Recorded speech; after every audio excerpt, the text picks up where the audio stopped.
Yes. Namaste and welcome to Satsang.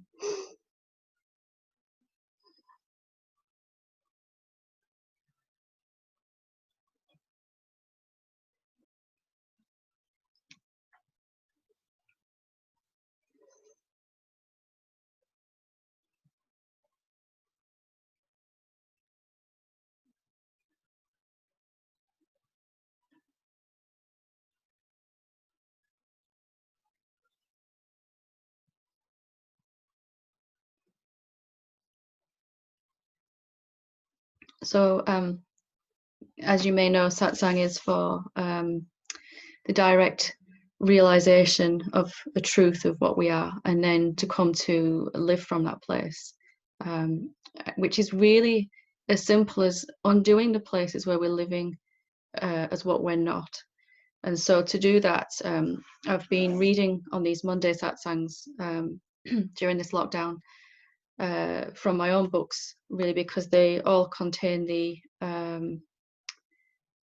things that I wish I'd known that could have shortcutted the journey along the pathway. So we are halfway through Reality Check book, and I hope you're enjoying it so far.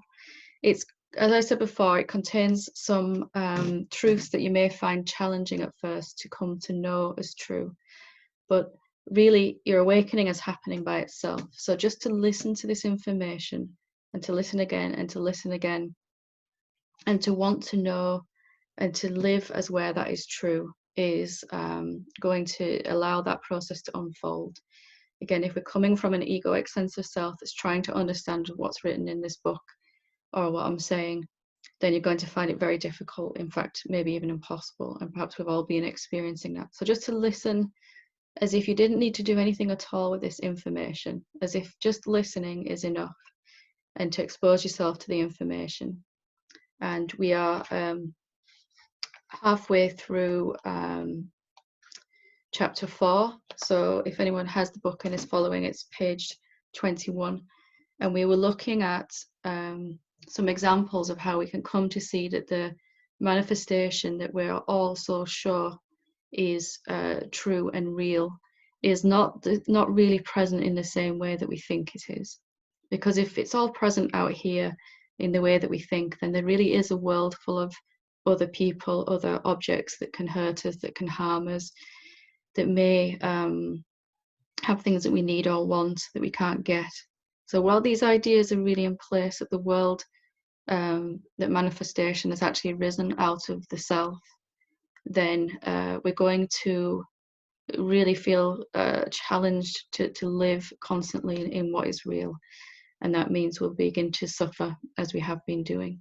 So again, although these ideas may be challenging, there is already a place inside you that called you to even listen to this, that understands these words. And it's not our mind's job or ego's job to figure it out. So you could just relax, listen to what's said, and just allow it to be absorbed in a place that it's supposed to go into. We don't have to struggle hard to understand. So the second example of how an object, we can come to understand that an object isn't as real as we thought it was, it is to consider something that we all can relate to. We looked at a wooden table before, and this time we're going to look at a family member. So we're going to use the example of a brother. So for the second example, we will look at an object that appears to be external to ourselves and has great emotional value and meaning to us. You can substitute brother with sister, mother, or father if you prefer. Most people would again agree that your brother is a real thing and that he has a life of his own separate to yours. Some people could agree that we are all one, and so their brother must be the same as them. Few people would want to question if their brother and themselves were even real. You are one of those people. How do I know that? I know it because you're reading this book. What is a brother anyway? What I could call brother is really a human body that my mother gave birth to just like she did me. But brother cannot really just be a human body. It must be something else. Where does my brother exist? Is he out there as a man I interact with and share parents with? Or is he in here as a thought, an idea, and a familiar set of memories involving one particular person? Is my brother both of these, or is he neither? First, we'll look at the out there part, in which my brother seems to be someone I can see and hug and even argue with. But that human body is not really a body. It's a bunch of organs, blood, tissues, and bone. And when we look even closer at those tissues and organs, they become cells. And if we look even closer, we find molecules and then DNA. And if we look even closer to what we may have called my brother, it's really a product of all the food my mother ate when she was pregnant and all the food my brother ate since his birth. We could even say that what I've called my brother is simply food. Now, this may be a strange way to completely look at your body or to look at a relative. But if you think about it, it's not so out there an idea. If we look at the things that we do, for example, if I finish this satsang and go make myself some lunch, before I eat it, it's called lunch. And then after I eat it, it's called my body. It's assimilated into my body. Some of it later will be called waste. And even when I think I am the body, I may even call that food me. You know, such great teachers as Sri Nisargadatta Maharaj would call the body a food packet. This is what he meant really when he said that. So what your brother is cannot just be his body, because that is a collection of DNA and the food that's been eaten and assimilated since then.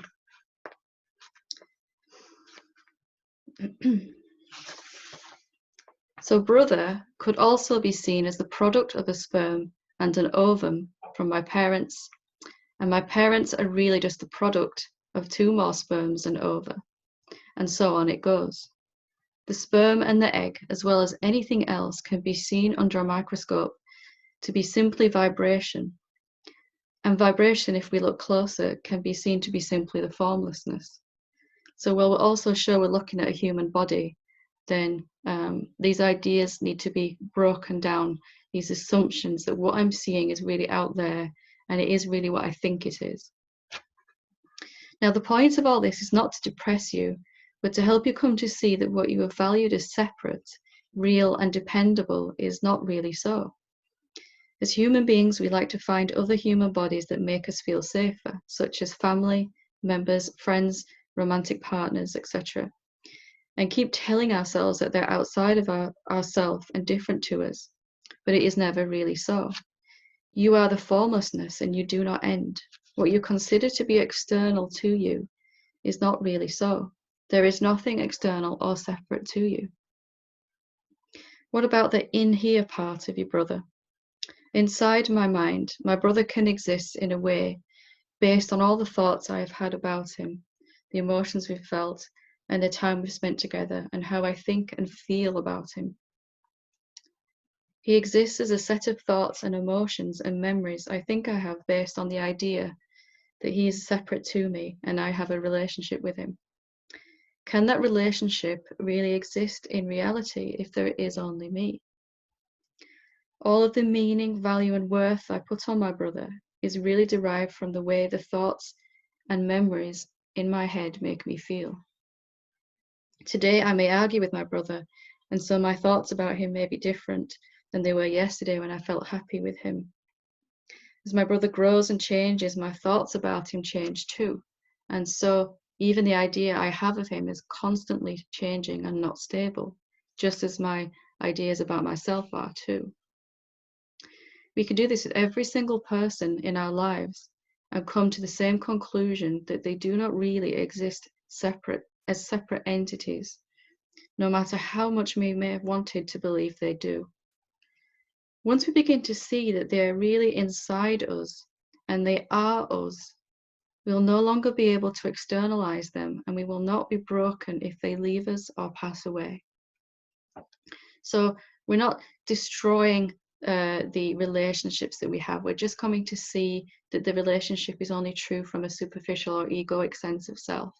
and that our relationship can function in a much better way when we know what our family members, our friends, our work colleagues, our siblings are in reality. That actually what they really are, it is the same essence as I am, and therefore we have so much more in common. Of course, everyone will still look individual and unique and act in different ways, and that's the beauty of the self in its manifestation. But once you know that what you are perceiving out there, including the entire world that you see and experience, is really in here, meaning you are everywhere, and you're not going to be able to suffer or feel any fear. So it's worth putting some time into really understanding this and coming to a clear recognition. So it's good practice to see, it's good practice too to see that the body you so highly value as yourself or yours is actually a sperm and an egg and some borrowed DNA from your parents. When you eat a sandwich, it's digested and becomes a part of your body. When exactly did it stop being a sandwich, and when did it become a human body? When did it stop being a sandwich, and when did it start being me? If we continue to think this way, even for a short while, it will allow us to begin to dissolve the idea that objects we have valued most dearly are not really there at all. What we have valued is how those imagined objects make us think and feel. So in this way, I come to see everything I value about the object that I think is there, or the person, is really inside my own mind, my consciousness, and that the whole world is inside my mind, or everything I think I'm seeing out there is actually in here.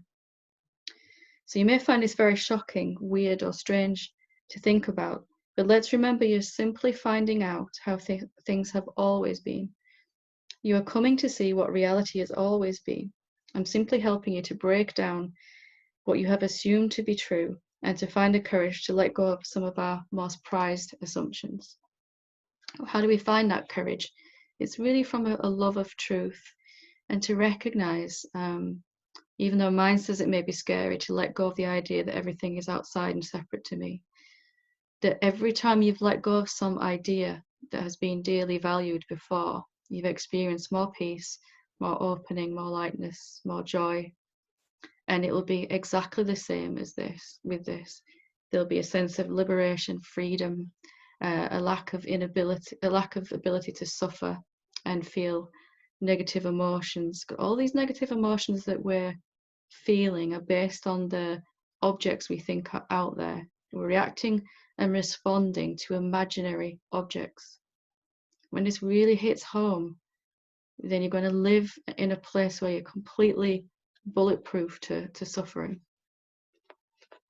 So we'll move on to chapter 5. So the difference between the subject and an object. Here is a basic error or assumption in our thinking process. I know what it means. I know what subjective means, and subjective can include objects inside it that are separate to it.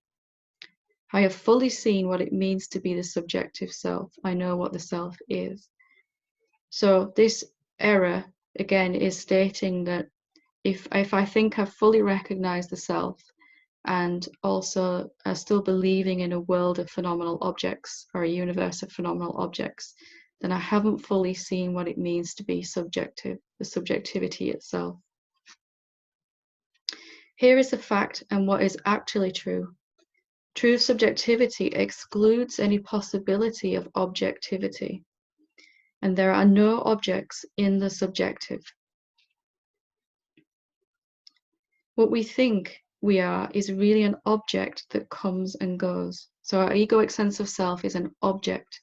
We think that we've seen the subjective self, but really we're limiting that infinite subjective self if we say there are other objects also that exist separate to this subjective infinite self. If there's something infinite and you're saying there's all these other objects as well as the infinite, is it really infinite? So really reasoning this way, you'll come to see that the knowingness that you are infinite and everywhere, which we've been working on in previous satsangs or the satsangs, is really going to eventually exclude the possibility of any objects at all, including your own egoic sense of self. So I'll just read the fact again. True subjectivity excludes any possibility of objectivity, and there are no objects in the subjective. What we think we are is really an object that comes and goes. What we actually are is pure subjectivity devoid of any objects at all. The subject and the object are the same thing. So me, the egoic sense of self that knows something out there, like my brother, they are the same thing. So the subject, me, and the object, my brother, are the same thing. There is no division between them. When we self-inquire and directly experience what we are, we find no thing at all that we can call me. There is a stillness, of course, a sense of I am here, which is more subjective. We must come to see that if we have believed that we are a separate being, that we're really still seeing ourselves as an object.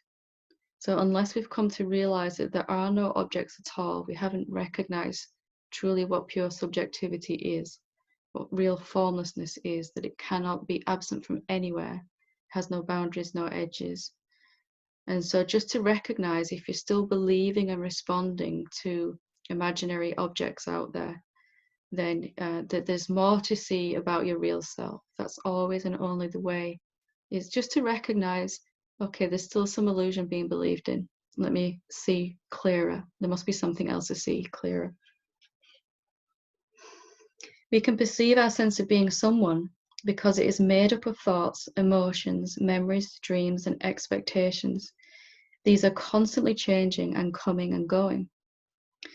This sense of self fits the category of object more than subject, because subjective awareness, because it disappears completely in deep meditation, in deep sleep, when we're unconscious or under anesthetic. What we have come to call me is really an object that is coming and going every night and day and disappears each time we're not thinking about anything.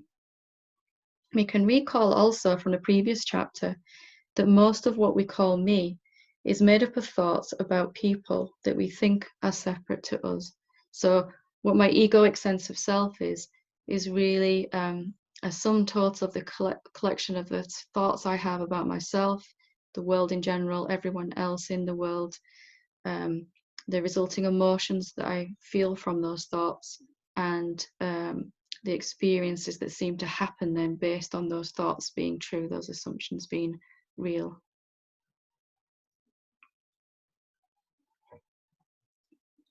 Truly, subjective experiencing is the only thing we can be sure of when we self-inquire. So the only thing we find when we self-inquire, if there is some subjectivity, some formlessness, something that's not tangible, that is actually experiencing. As to whether there's anything to experience, then that can only be verified in thought. It's only true on a level of thought. There is a sense, I am here, and we cannot find exactly where that is located.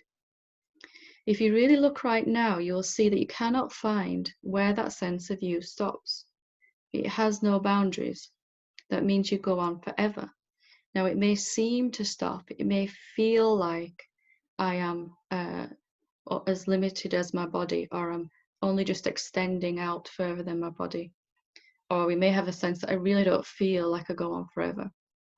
But again, discounting thoughts and feelings as evidence of what the noumenon is, what the subjectivity is, because they are phenomena. Can we take thoughts and feelings and experiences as evidence of you, this pure subjective self? So again, if you discount thoughts and feel, I don't feel infinite. I hear this so often. I don't experience being everywhere. Can that happen? And instead, if we discard thoughts and feelings and experiences to find your infinite nature, then you're going to recognize a pure knowingness underneath thoughts and experiences that you just don't stop anywhere. I'll say that again. If you really look right now, you will see that you cannot find where that sense of you stops. It has no boundaries. This means that you go on forever. I'll say that again because it may seem so amazing and may be hard to comprehend at first. If you cannot find where you end, then you must go on forever, and you must be already the unlimited being. You are the infinite self, which is everywhere all the time, but you have become so used to perceiving yourself as being limited and only located here in one body mind. So can you be the infinite self and go on forever, but have a lot of holes inside you where the objects of your perception seem to be? Is there a gap in your infinite subjective self where your brother is? Is he separate to your awareness? Can you even have a gap in an infinite being? No, you cannot, because it would not be infinite then, by very nature. There can be no places you are not, and therefore no places you are absent. All these other beings are you, and all these objects are also you. There is nothing outside of you. The dictionary defines infinite as limitless or endless in space, extent or size, impossible to measure or calculate. So if you think that there are over 7 billion human beings and countless billions of animal and insect species, then that would make you an infinite being with holes inside yourself that are too numerous to count. If you spend even a few minutes thinking about this, you see it must all be you. Even if we consider something smaller and look local, we can see it's not so. Consider the sofa that you are sitting on right now, or the clothes that you are wearing that seem separate to you. Are they really? How far does your infinite being get? So all this book is always and only poking at the assumptions that we so value as true, so much so that we may never even think to question how that assumption is affecting our life, how it's downgrading our ability to feel joy, how, if we are the infinite being already and we're everywhere, omnipresent, if we have an idea, if we're forcing that infinite being through the idea that there's a whole world full of objects out there separate to me, how much joy are we going to be able to experience with that idea still really sitting in our consciousness and not challenged? I've seen many students tell me that they know what it is to be formless, but then they imagine a human body sitting less than 2 meters away, separate to them, and the air around them is also separate. To know what it is to be formless is to really accept there is nothing outside of you, different to you or separate from you. It may look as though you are just a human being living in a world populated by countless beings and insentient and sentient things, but this cannot really be so. It really is a choice now of where you want to live from. You must either choose to live as that infinite being that you are, or continue imagining yourself to be small and limited and here only for a short time. Even to say you'll have to choose is not really true, because as you continue to read and digest what you learn in this book, you'll come to see that this is how it's always been. So what is actually happening then? Why do we keep imagining that all these other beings and objects exist in addition to us? It's a very convincing illusion, isn't it? So much so that the average person on the street that you meet would never think to even question this. And this is sometimes why our awakening begins to speed up when we come to meet someone or hear something that says that you're infinite and everywhere, because it directly challenges this assumption that we all cherish so completely. So is it really due to one simple error in our thinking process? We treat the subjective awareness as if it were an object, and we give it the properties of an object. We believe that the subjective self is displaced, moved, or replaced by an object.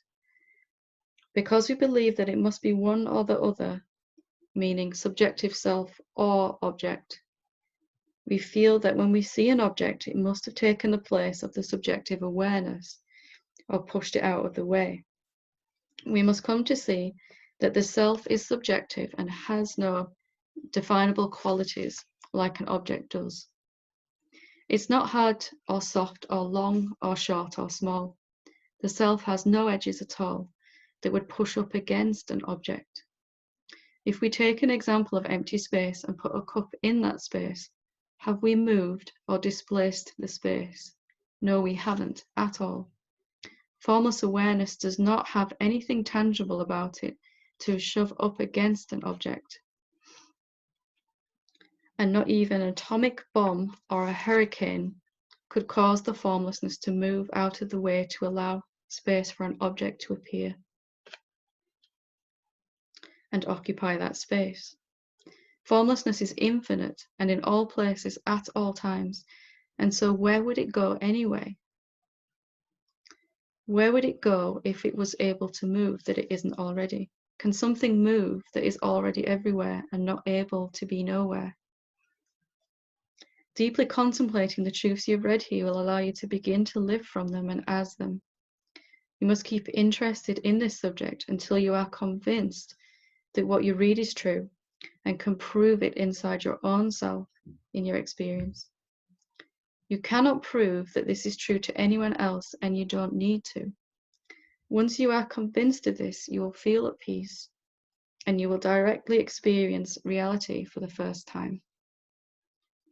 The objects and the subject must be the same thing if they are in the same place at the same time. They cannot even be two things, subject and object, because that would again imply that there is somewhere that the subjective self is not, that is missing or absent from. This means that everything we perceive as an object separate to myself and different from me cannot actually be so. All objects are not really objects at all, but are the subjective self appearing to be an object and different. Appearing to be different than the self is not actually different than the self. I'm going to say that again because it's really important. Just because all of this looks different to the formless reality doesn't mean it actually is. And there's a major assumption right there that really holds us back in our awakening. It certainly did in mine. That just because all of this looks and feels, smells, tastes, and sounds different to that which is intangible, inaudible, ineffable, it really is, this assumption is that it really is, that there are two opposites, form and formless. And this is the last place that your ego will hold on and insist that they must be different. So just to repeat that, appearing to be different than the self is not actually different. So we're into the last chapter, chapter 6. The difference between the noumenon and phenomena. What is real and unreal? First, we must begin by explaining and defining what noumenon and phenomena mean. The noumenon is something which exists outside of and is undetectable by the human senses. It's not something that can be experienced by us as something that comes and goes, because it's not perceptible by our five senses. It is most certainly not the opposite of phenomena. The noumenon has no opposite. This is what the whole book is saying. A phenomenon is something that can be observed as existing, can be experienced by our senses, and can be thought about in our mind. A phenomenon is an object of our perception. So just because we can experience all these phenomena, you can think about them, you can even have a relationship with them, does not mean that actually they're separate and have an independent existence apart from the self, separate to the self. Here is a basic error or assumption in our thinking process. The noumenon and the phenomenon are opposites. All the phenomena exist inside the noumenon. See, that is our basic assumption, that whether we realize it or not is still playing out in our experience. I know what the self is. Every time I self-inquire, I can feel there's a formless awareness that is me. And then I open my eyes and I immediately go back to believing that all of these objects are appearing inside the noumenon, so, actual real things that have happened. This is the basic assumption that causes us untold suffering. Here is the fact and what is actually true. There isn't any phenomena because they simply appear to exist inside the noumenon. The noumenon is all-pervading, and so all phenomena are made out of it and are it. The noumenon has no opposite. It is one and it is beyond all duality. The noumenon and phenomena are the same one, only appearing to be different.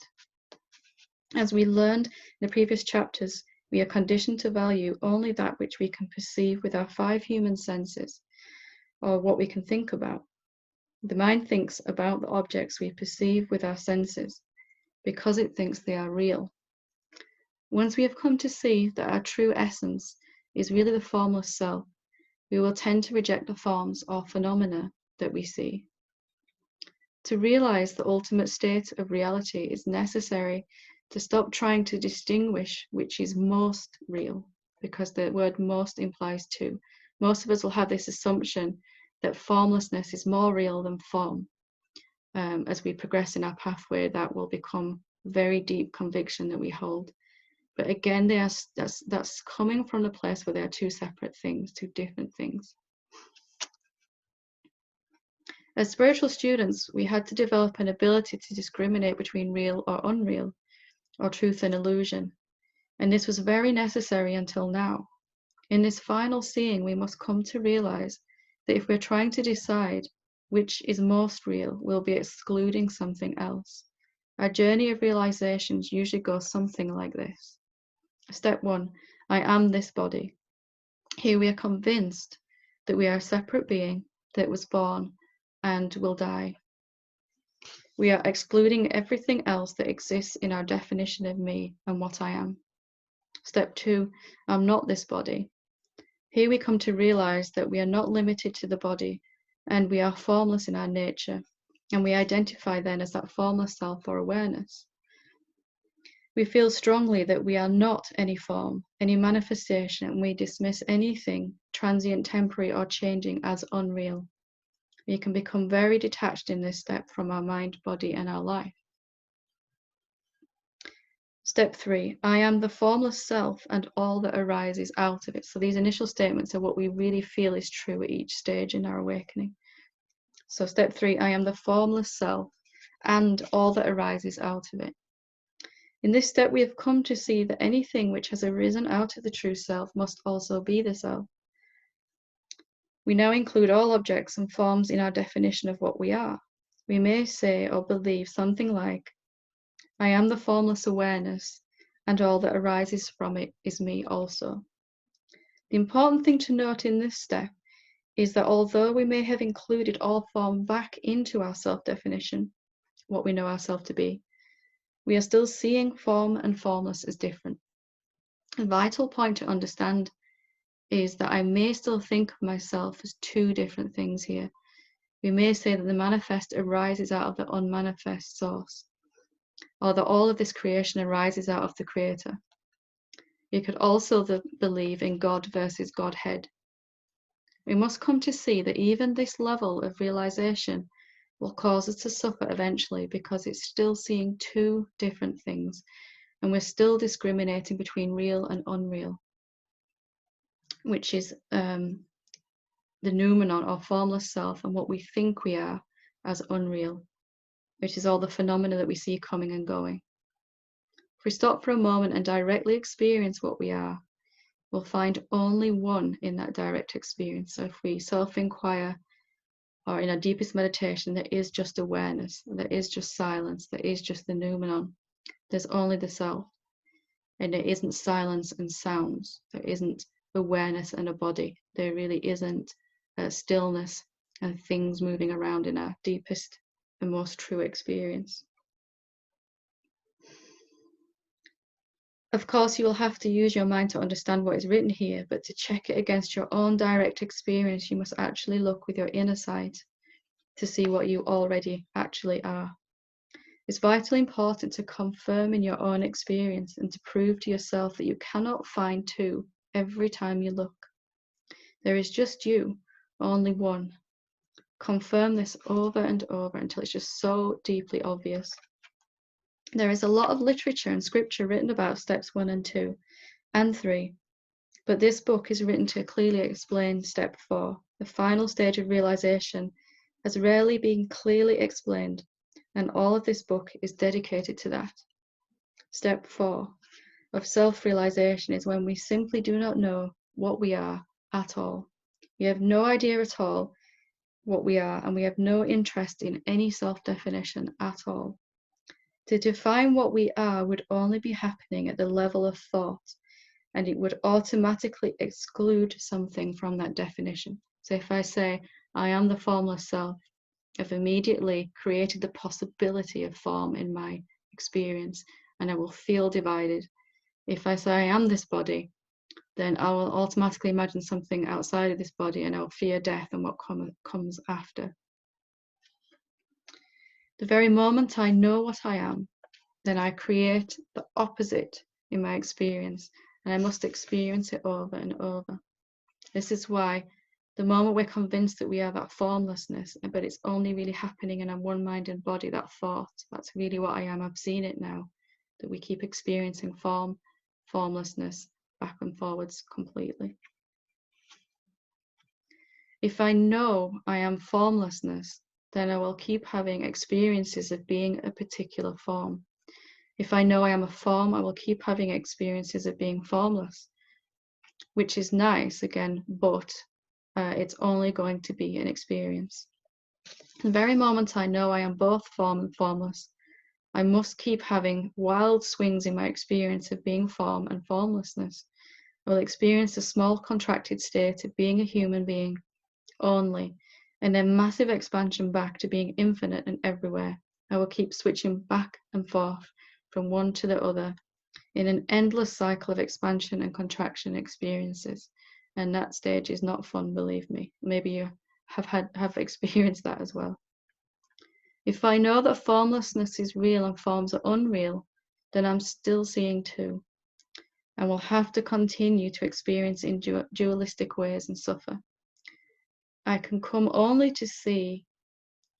come to see that form and formless are the same thing, and that both words are synonyms for reality.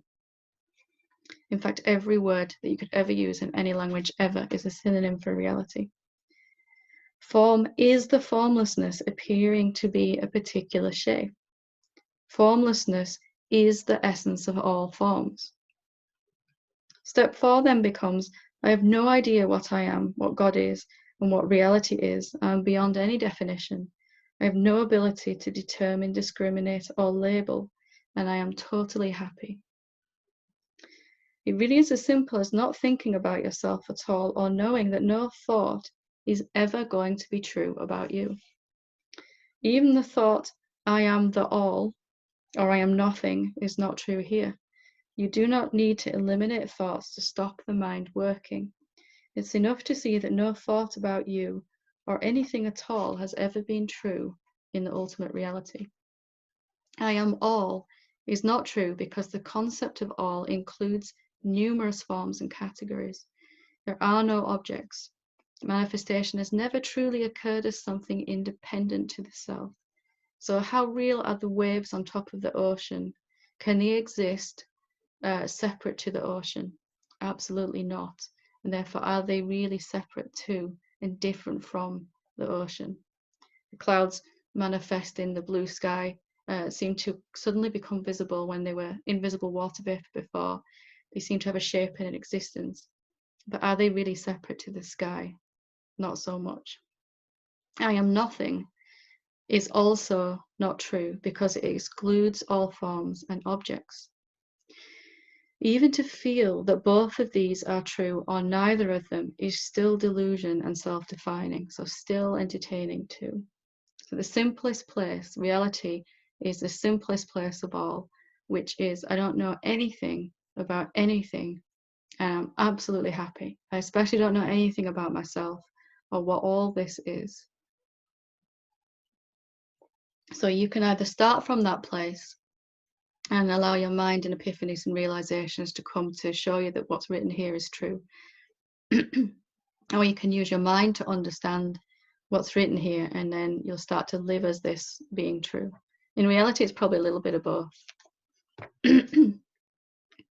So we're almost at the end of the book. Just one last page, chapter 7, one final note. If you read this book and have a sense that what you have understood from it is real, and what you knew before and what before you read it is unreal, then you have not totally understood what the noumenon is. The self is totally inclusive of all levels of consciousness and understanding. So just to explain, if we're saying, right now I know that I'm beyond any definition, and I know that ego is wrong because it's constantly defining itself and the world and everyone else in thoughts, then you haven't fully understood what it means to be one. The one is so completely whole and all-inclusive. Again, that word all, but there's no other way to describe it, that it also includes ego. Reality is so real, it can show up thinking it's a separate being as an ego, or it can recognize itself as the ultimate reality, as an awakened being. If I strongly believe myself to be a limited person, separate and alone, moving through this lifetime and trying to find happiness before I die, then I will experience that as absolutely real. It will be so real to me that all my experiences will verify it as true. It will not even occur to me to question if there could be more to see, unless I start to have a very negative experience of being a separate being. Even at that point, I may still be so convinced that what I know is true, that I may turn away from an authentic spiritual teaching or teacher, calling them crazy or just plain wrong. I know I did when I started this pathway. If I come to realize that I am the unmanifest self and I am beyond all forms, that will also seem completely true to me too. If I realize I am both the form and formless, then that will seem completely and absolutely real too. How can all these levels of reality be true for me? And I've put levels in quotes because they're not really levels, but they will be experienced as different stages of realization. How is the next person's belief in having been born and living their life as real? How is the next person's belief in having been born and living their life as real as what I have seen to be true? It's simply that I am reality. What that is, I don't know. And anything I am experiencing anywhere from any particular point of view must be reality experiencing itself. Any experiences I have in any human body, or any form for that matter, insentient or otherwise, is totally and absolutely real because I am reality. So your next door neighbor who's still completely in their egoic sense of self, that is absolutely experienced as real and true for them. And who are we to say that their experience is less true than rather what we're experiencing in Satsang, what we're coming to understand. So the ultimate realization is not to be able to define anything as more real or less real or true, or even illusion. The egoic sense of self has to be re-included back into another way that you can show up as the ultimate reality, and not wrong at all. We're just preferring to see from a higher place in our Satsang. Whatever I believe to be true is immediately true for me. Whatever I know and am certain of is real will be experienced as real for me. I am the one reality, I am all-pervading, and therefore all of my viewpoints are equally valid. If I exclude any one of them at all, I am defining myself again, and I am limiting myself. It's natural to want to live as the absolute reality because that is the only place we'll not suffer or feel limited in any way at all. But we must not exclude anything at all in that realization. So that completes the reading of Reality Check. Again, you may be feeling that there's no way I can come to ever understand any of that. And that is how I felt at first. But I just insisted on already being the noumenon, the self, I just went to step 4 and said, what's it like to live as that? And I noticed where I was defining myself or someone else, and especially spent some time looking at this last definition of form and formless. It's last, but it's also the first. The very first thing we start to understand as a human being is that it's all these things outside of us, and our whole life develops from there, and our ability to suffer. So I'm going to open it up for questions in a minute. I have a couple of questions that have been sent in, which I'll start with. If while I'm doing that, if you want to ask a question or share something, then you can, if you wave your mouse around on the screen and go down to participants, there is an option at the bottom, participants, to raise your hand, and it will let me know that you want to ask a question. So just to let you know, I can't see everyone on my screen, so if you do want to ask a question, just be sure to raise your hand, as I've just said. Okay. So a couple of questions really, which are quite fitting with what we've just been reading, actually. The first question is, hi Helen, how much does the collective unconscious affect my own consciousness? It's confusing because if everyone is a projection or an appearance in my own mind, then isn't this simply only my energy that I am feeling? So how much does the collective unconscious affect my own consciousness? It's confusing because if everyone is a projection or an appearance in my own mind, then isn't this only my energy that I am feeling? So the collective unconscious and my own consciousness have to be seen in this realization that they're not actually different. That if I am infinite and everywhere, then all of the consciousness is just one, and it's experiencing itself through separate human bodies. And in most of the human bodies, it's convinced that it is only located there, that I am this body only. Or we may still be thinking of ourselves as a being inside the body, separate to everything else. So there is no unconscious collective consciousness and my consciousness. There isn't anything, though there are no two categories like that. There is only the one being. Or you could say, as this questioner says, isn't that only just my energy then that I'm feeling? So to illustrate this, if I go out to meet someone and we're having a coffee and we have an argument, then if I'm feeling angry about this argument and I want to get my point across, what's going to become clear through the satsang and reading, studying at this level, is that I'm actually angry at my own projections about what I think this object, this being is outside of me. I think this person is real and separate and can have their own opinions outside of mine, that I will then want to express my opinion to them and not be able to come from the clear space of the subjective awareness. So if you get rid of these ideas of my consciousness and the collective consciousness, recognizing when I actually recognize the self, experience it directly, there isn't mine and everything else, there's only the one. And then it becomes very, very simple because you're back in control then.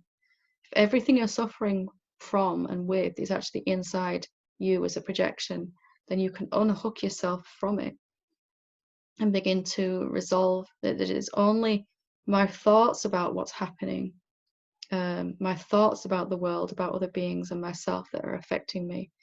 It never was actually that other being outside of me that was affecting me. It was only the idea that there is something outside of me is so false to you as in your infinite nature that it creates this sense of a division, which is really not possible in the one being. Division between me and everything else, that lowers our ability to allow our light to shine through the body mind, and we begin to experience life in separation. Again, it's not wrong, it's just where we're wanting to come out of now. So very much, yes, it is all your projection inside, but that should be, at first it's shocking, but then you realize, but it puts me right back in control. I've never really had a problem with this being, and I don't need to fear this being or get angry. I just look at what projections are going on inside and begin to undo those as a function of my own awakening.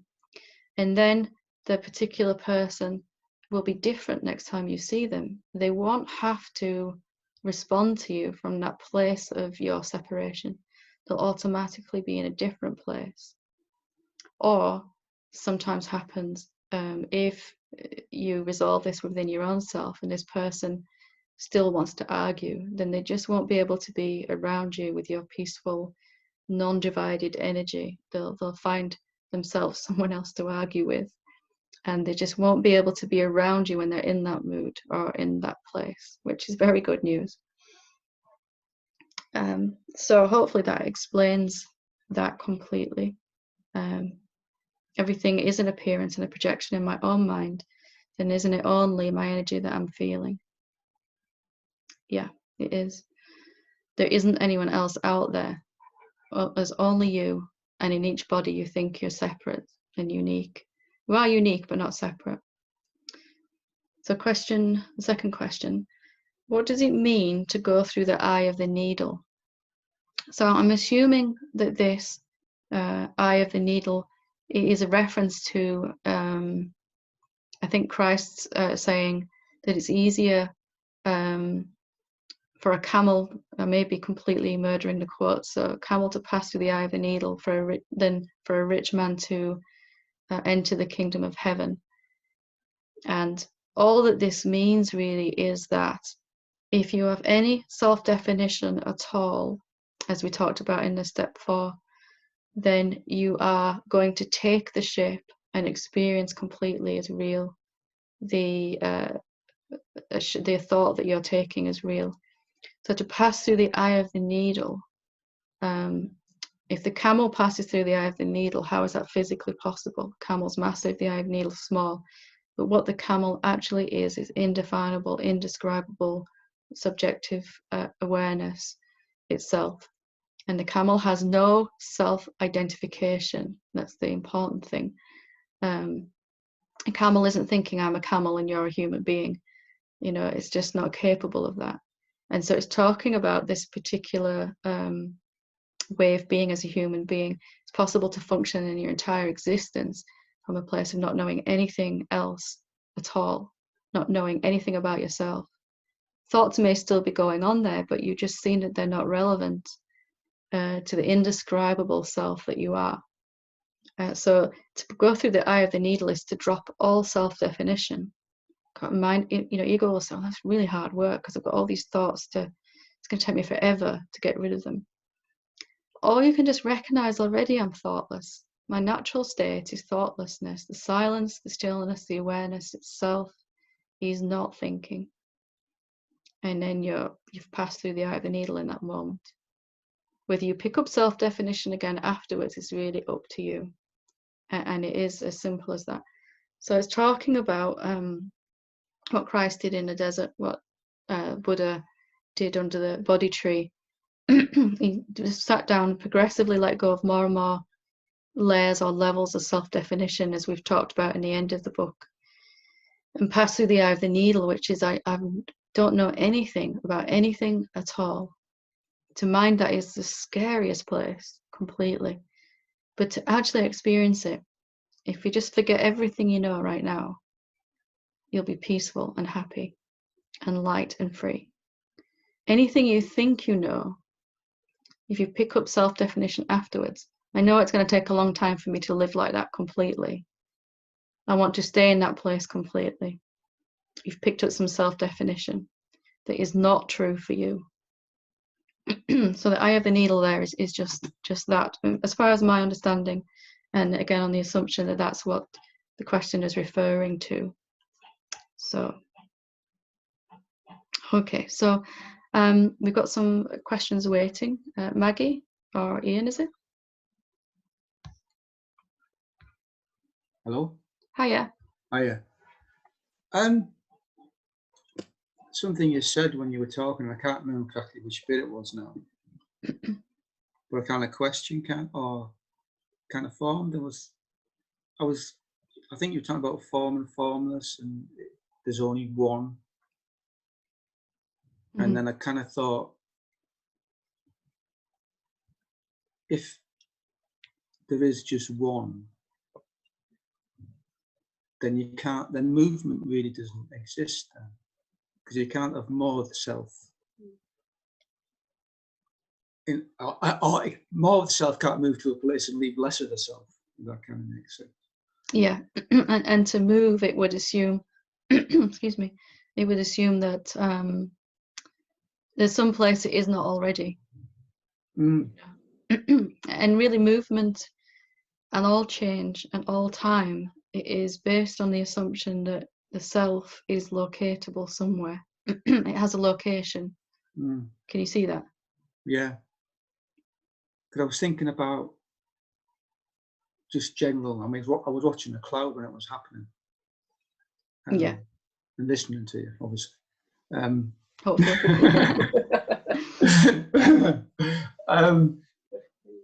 And it just kind of thought, and I was thinking a little bit about, we talk about like energetic shifts that go on doing. There's a big thing about, energy shifted. But so is it true to really say that really that's not really happening? Really, nothing's happening at all. Like if you say that cloud is a cloud, then it's really moving through the sky, changing shape. And all of that is real, isn't it? Because you are the noumenon, you are the infinite self, and what you think is real will be experienced as real.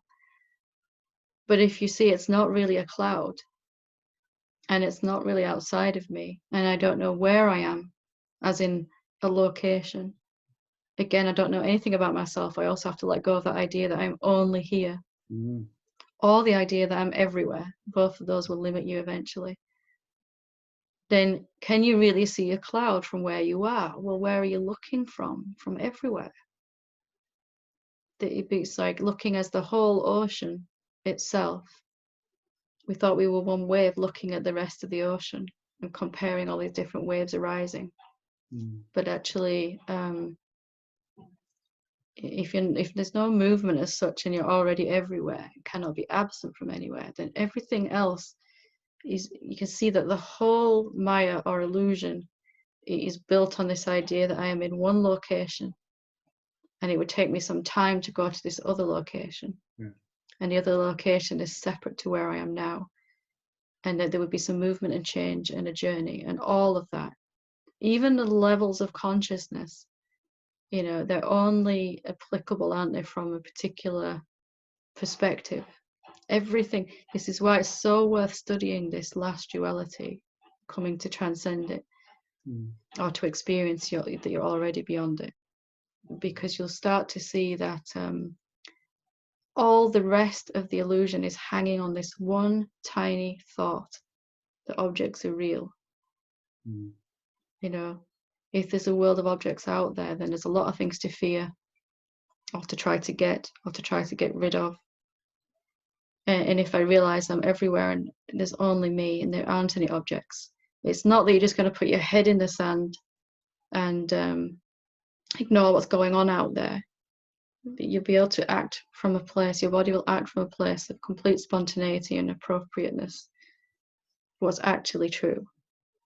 Like if I'm scared of you, if we have a fight and you've threatened me or something, I'm scared of you, then my interactions with you are going to be affected by that, aren't they? I'm not going to be able to be authentic. Because I'm convinced that you could hurt me or harm me, or not. I'm not at all meaning to suggest, it's just an example.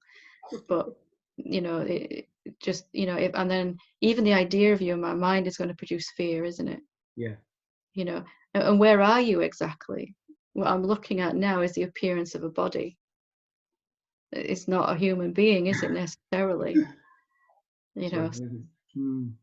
It's like there's everyone always wants the little hinge pin that if you pull it out, the whole illusion falls apart, and this is it.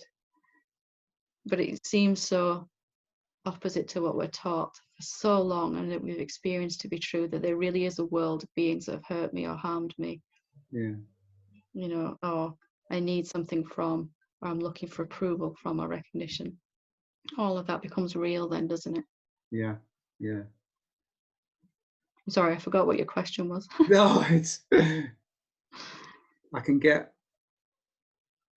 I think I can get a feel of it, but there's still a little bit like kind of going, ooh, kind of. I can't quite get all of it.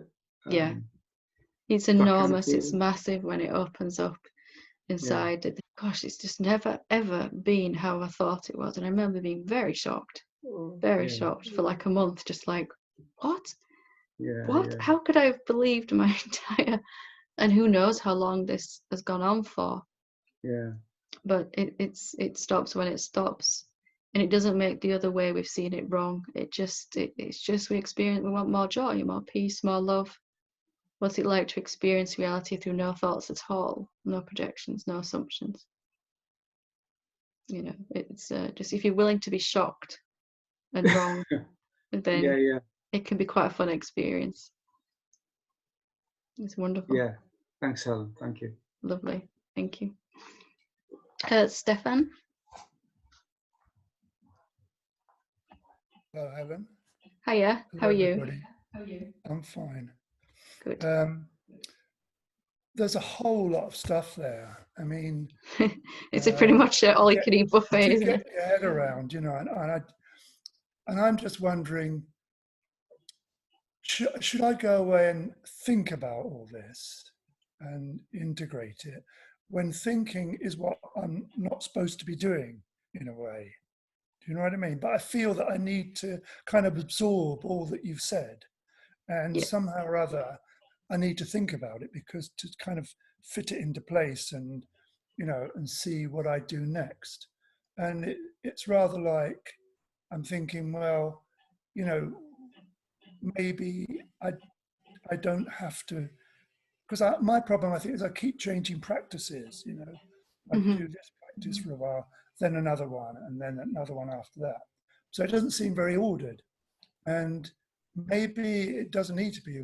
Maybe I need just to kind of plow through it, if you know what I mean. Just to Yeah. take it all on board and then see what um, uh, kind of reaction comes from what you've said. I mean, I don't know if that's a valid way to go ahead or not really.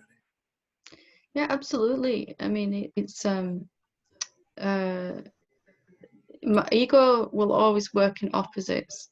So will say, should I think about this stuff or not now? Because you've just described this place that's beyond any thought and definition. And then I'm trying to understand it through thought. Which one is it? But both of those are valid in the self, aren't they? The self has a human body, so it can think about itself. And there's nothing wrong with thought, especially when it's healthy, intelligent thought. Like, what assumptions am I still believing to be true? Asking a question like that. And that's really the highest use of the ego or the intellect or the mind, which I'm kind of lumping all together in one thing there. So really, it'll end up being both. There'll be periods of silence where you just feel peaceful and nothing really to understand at all.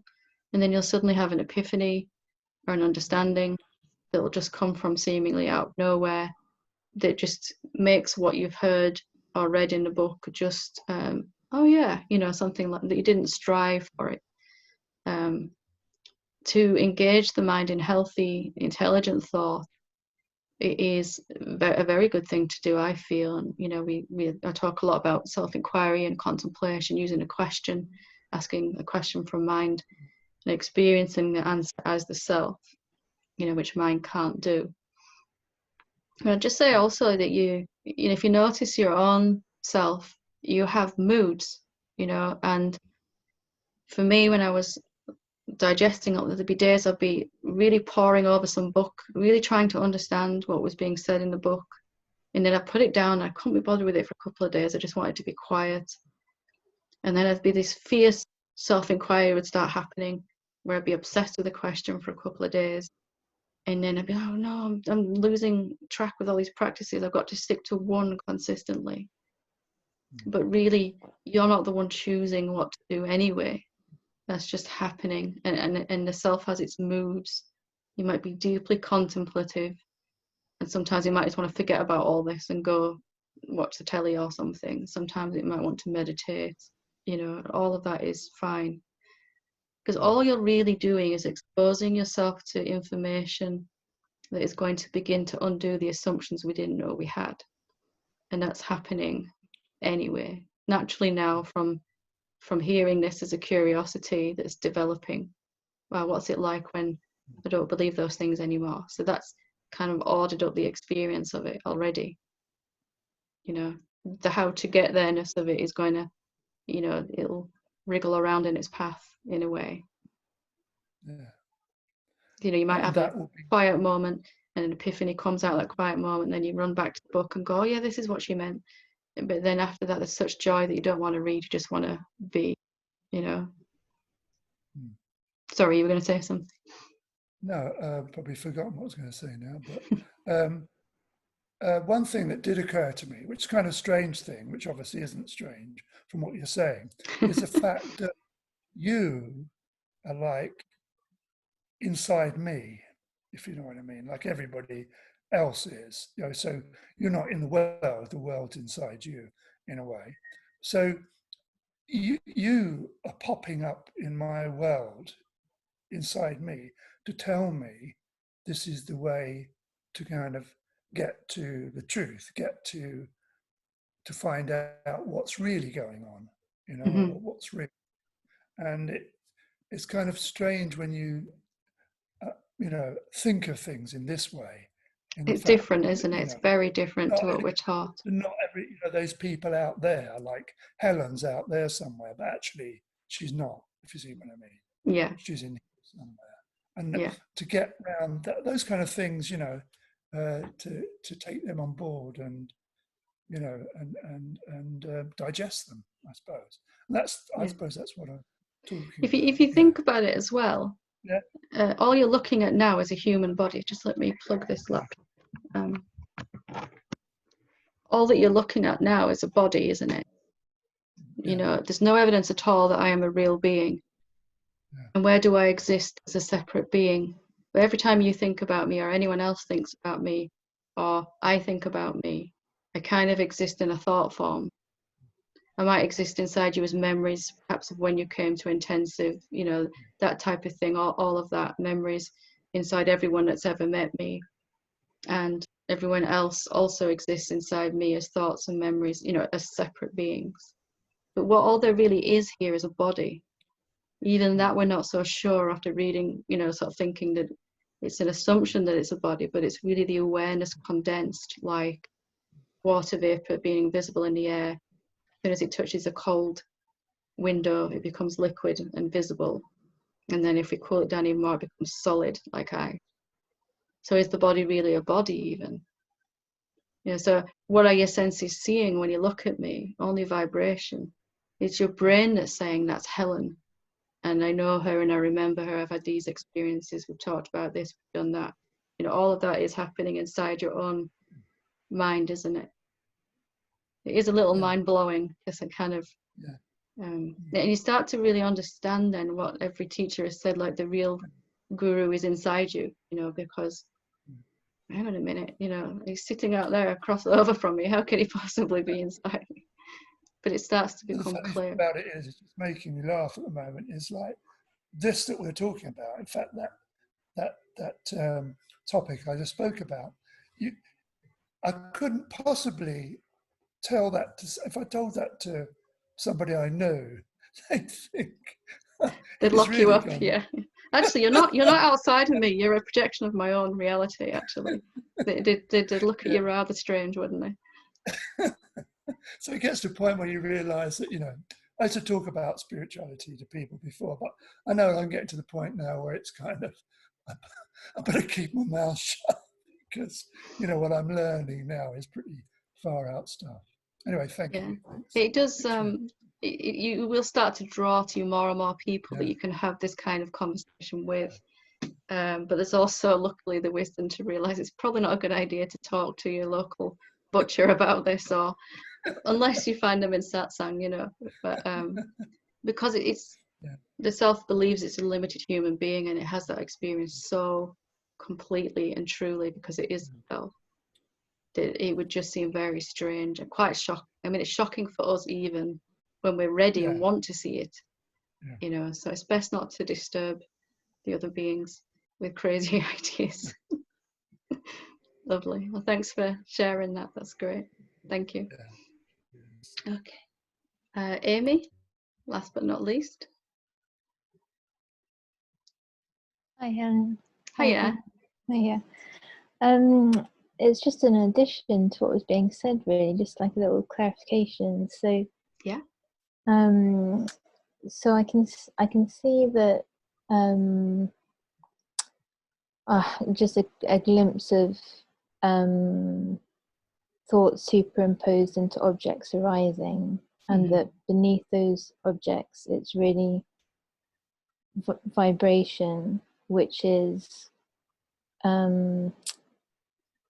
this is it, like it brought into effect by our beliefs, which causes an effect on the vibration, is that, and then brings that into form. Because I can see from playing with causality with the alchemy for so long, it's like I've had that experience again and again of when an energy dissolves in me, that, you know, the person will show up completely differently, the situation will completely change.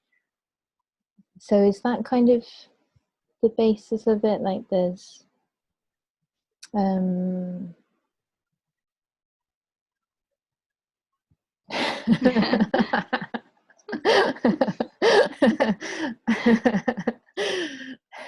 Yeah, it's if you look at what belief is, I mean, if all this is just vibration, then what shapes it? What even if it's not a real thing, it still takes the shape of being a real thing.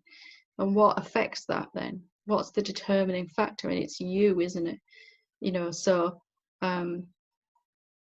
you must be the determining factor if you're the only thing that exists. So belief and assumptions are energies. What is belief? It's really just where we've given a lot of attention to a particular thought and experienced it many, many times as true, even though it never was. So we all have these things that we really believe, and they will actually, it's a vibration acting upon a vibration. So if you've got this strong, spontaneous flow of how the self wants to manifest, in the appearance at least, and your belief is going against that, it's like standing in front of a tidal wave, a tsunami, and then wondering why you get bowled over by it.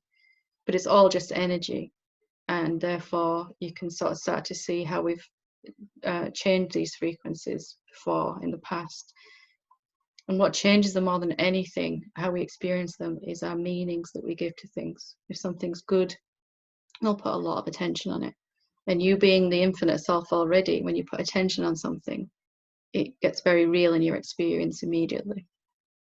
You know, so that if we have any things that have associated meanings, like mother-in-law equals anger, or money equals fear, you know, we've all got these associations that as soon as I see something out there that I think is out there, I'm going to be immediately imposing it with this energy of whatever particular meaning I've put to it based on what I've experienced in the past. And of course, we're all doing this with awakening.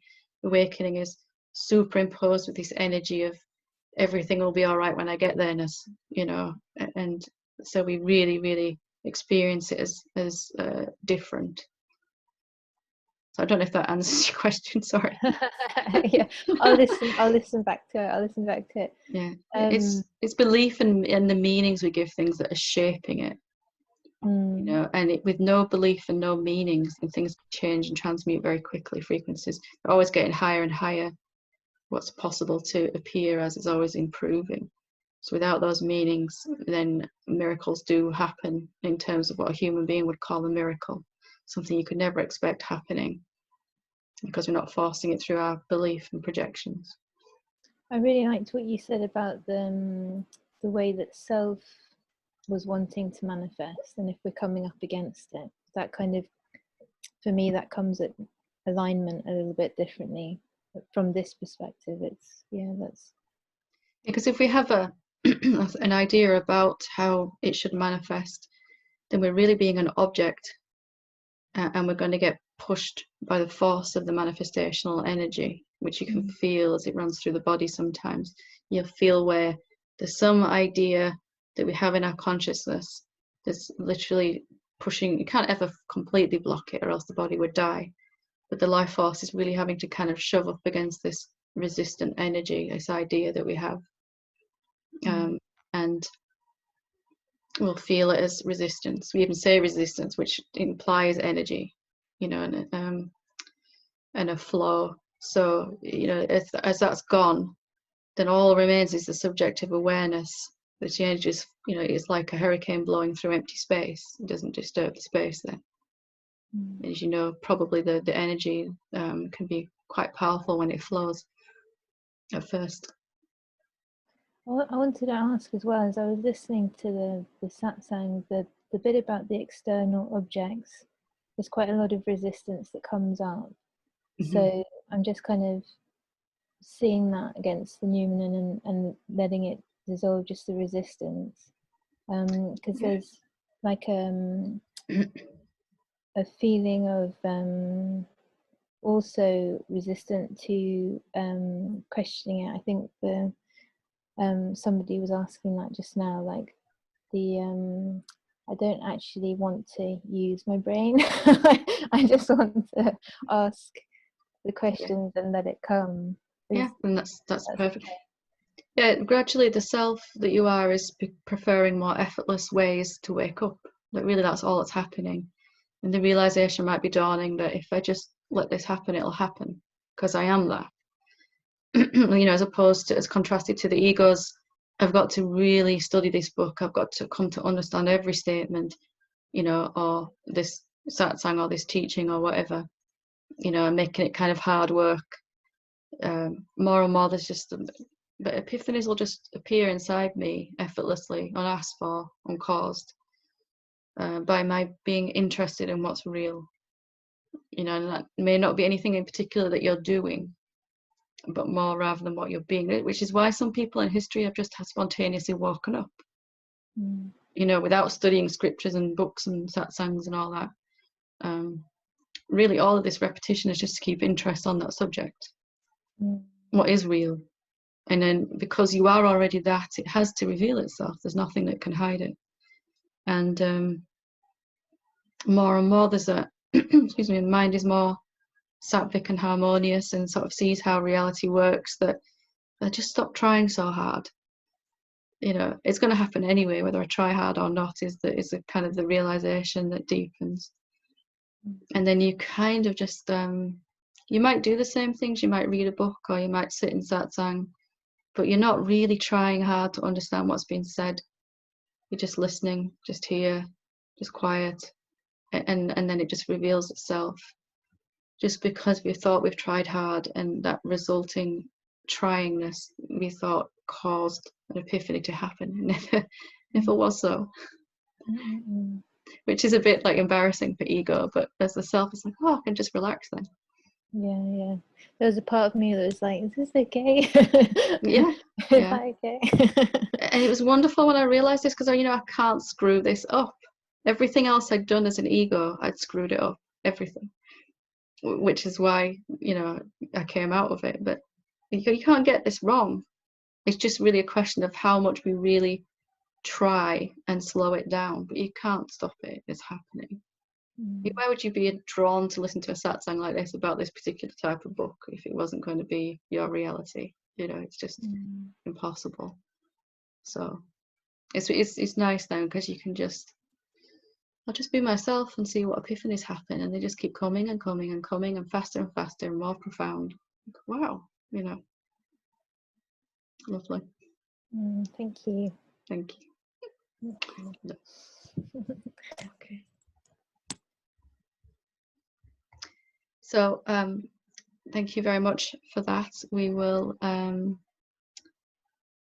be back for satsang on Thursday evening at 7 o'clock UK time. Thank you for reading this book with me. Namaste.